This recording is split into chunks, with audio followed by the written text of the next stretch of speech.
Hi boys and girls. So this week we're going to talk about making connections.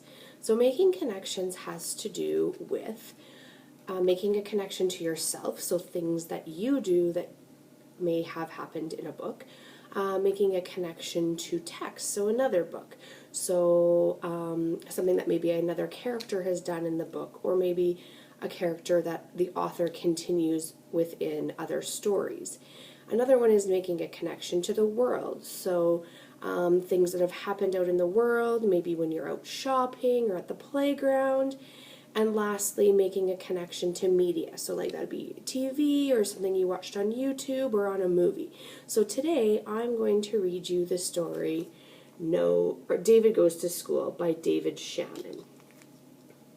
After that, I'll make some connections to what I think this book made me connect to.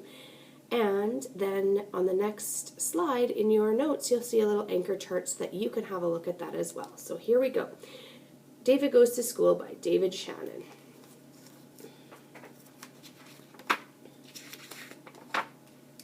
David's teacher always said, "No, David, no yelling, no pushing, no running in the halls.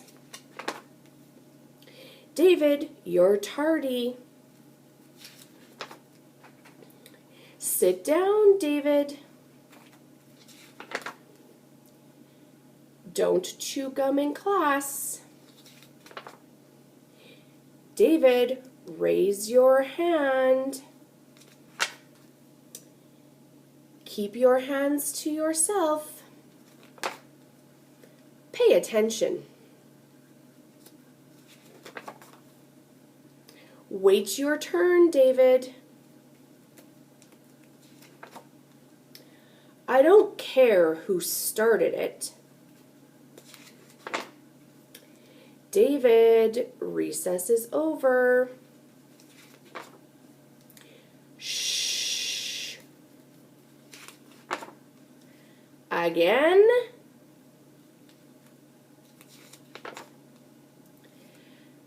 That's it, mister. You're staying after school. David, have you finished? Good job, David.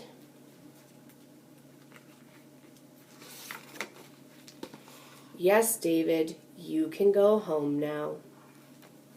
So as I read this book, I thought about how it connected to myself. So I was thinking about back when I was in elementary school, and every grade you went to, the teacher had different expectations from you, and so you had to learn new rules to each grade that you went to.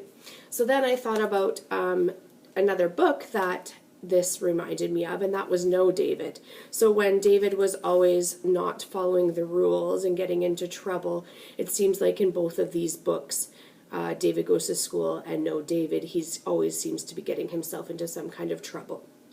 Then I was thinking about the world, and I was like, how could this connect? And then I thought, well, you know what, sometimes when you're out shopping or you're out in public, you see other kids that might not be following the rules, or they're not listening to their parents, and that kind of made me think about that. And lastly, I connected it to the media, where I was thinking about commercials on TV and how sometimes there's like a paper towel commercial where you see like a toddler spill something and you think to yourself, oh, that mom or dad might have said, "No, David." So anyways, I want you to look at the next slide, and there's a little anchor chart there in your notes that will show you just what each of those means. So this week you're going to focus on that, and we'll read some different stories to connect to this and some other activities. So hope you enjoyed, and we'll talk again this week.